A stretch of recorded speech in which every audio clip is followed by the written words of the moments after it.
ఏం చేస్తుర్రా? తమ్ముడు బర్త్డేనా? కేక్ అది ఓహో డెకరేషన్ కూడా వేసిర్రా. అమ్మో ఈరోజు గెస్ట్ మన కన్ననా చీఫ్ గెస్ట్.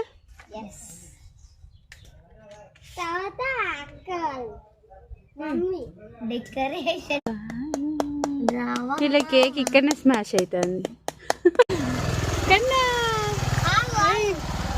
రెడీ అయింది వాడు కేక్ కట్ చేయడానికి.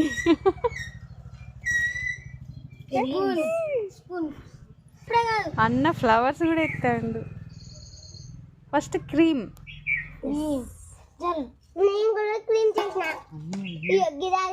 వీళ్ళు కేక్ వేసి బేకరీ పెట్టేటట్టే ఉన్నారు. గంత దగ్గర కూర్చో అంటే ఎట్లా కూర్చో. భలే భలే వేస్తుర్రా. అవి చాక్లెట్సా? చాక్లెట్స్. Happy birthday